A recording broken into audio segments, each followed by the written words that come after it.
Hello everybody. Today what I would like to do is I would like to change the tubes in my Vox AC15C1. Now obviously the first thing I have done already is to take the power cord out. You're not going to be in a part of the amp that is going to have a lot of danger to it, because you're not going to get anywhere near the capacitors in here, so not too much to worry about there, but you still want to take the power cord out. And not only that, but in this particular model you can't get the back plate off without taking it off. So this is a really good amp to start out with tube changing. It's really easy to do in this amp because it's what's called cathode biasing, and that means that you don't actually have to change any bias potentiometers inside or anything like that. So pretty easy for most people to do. Now this amp actually is the newer model. The if I haven't already said so, it's the AC15C1, and it has 5 tubes in it. It has 2 EL84s, and it also has 3 12AX7s. So what's cool about that is that EL84s are actually pretty cheap tubes compared to some other power tubes that you'll commonly find.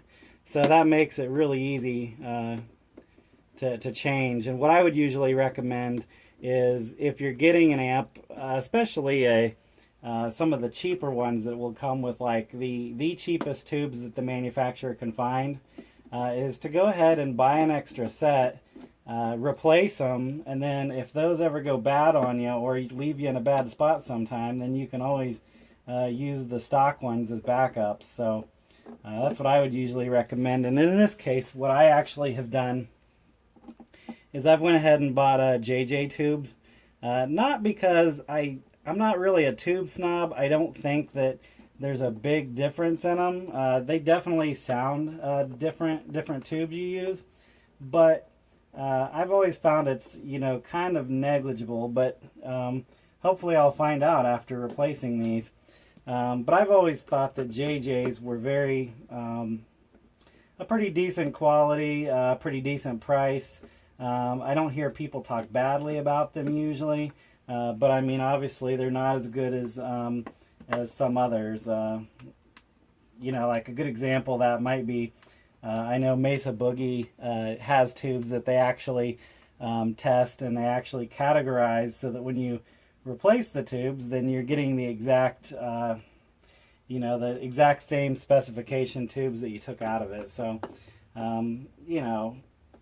it is what it is. I think for these, I probably paid about $50 for the whole set, so really affordable for as far as tubes go.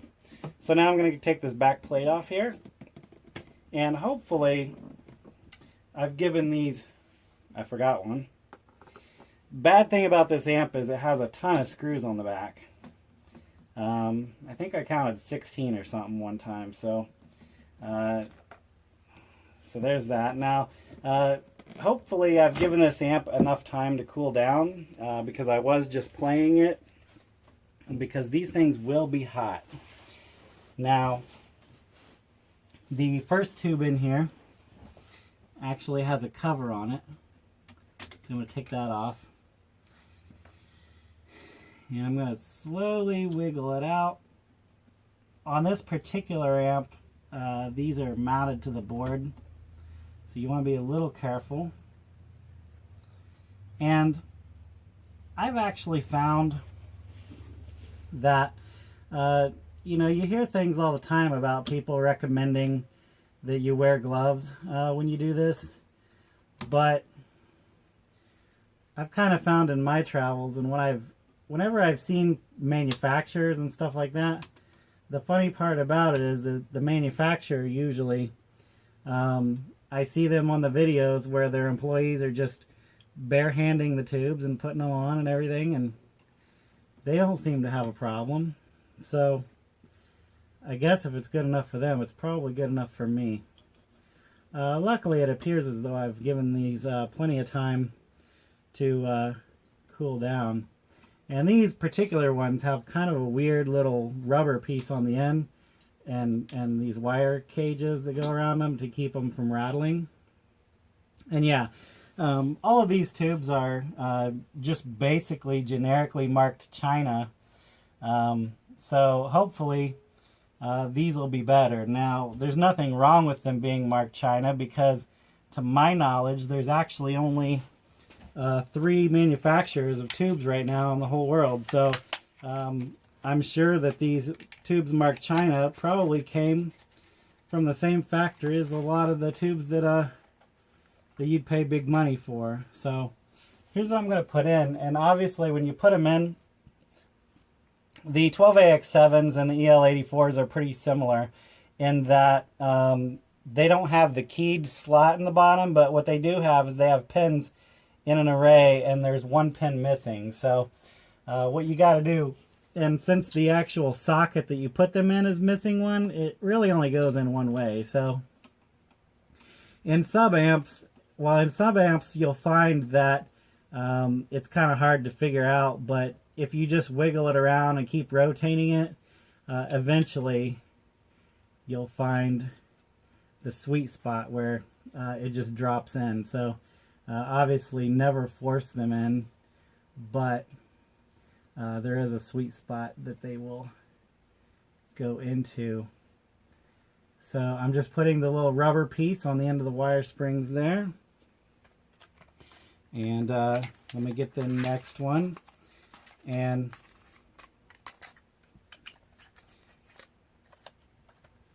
here's this one. It only goes in one way.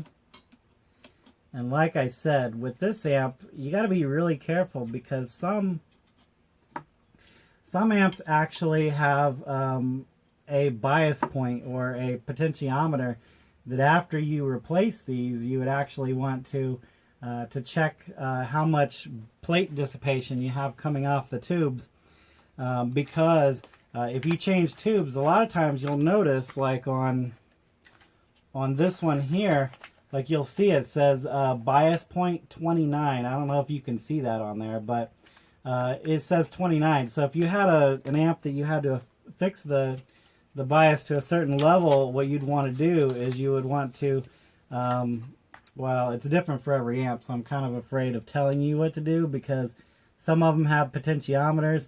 Some of them, like the Marshall I have, doesn't have anything at all. You basically have to, well, I mean, it has a potentiometer, but it doesn't have test points or anything, so I actually had to buy a special tool to enable me to do that. So in some amps, you definitely want to take these to a professional, but this particular amp is really easy, so so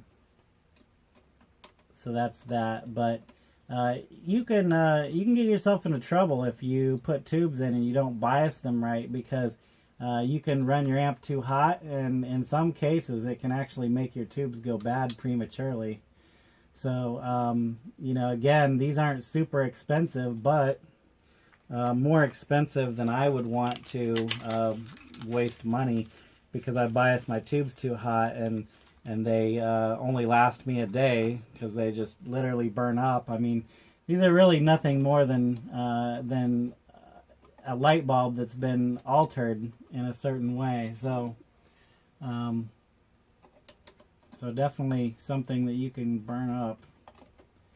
This particular one, I have a hard time finding the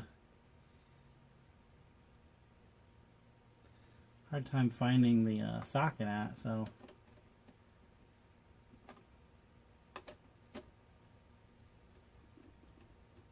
there we go. And that's in. I'm going to put this particular one has a metal shroud on it, and it has a rubber piece with a spring in it. And that is probably because some amps, like my Marshall JCM 900, have those on all the preamp tubes, but I guess maybe some tubes are more likely to become microphonic than others. So so there's that. I mean, it's really as simple as that in this amp. No adjustments to be made. All I really got to do is put this cover back on and fire it up. So I don't think you want to watch me put all those screws back in, so I'm going to go ahead and end the video here. But if you have any questions, please leave your questions in the comments below, and I'd be happy to either advise you or at least tell you that I don't know anything about that and not to take my advice because I'm not a professional. So thank you very much for watching and have a great day.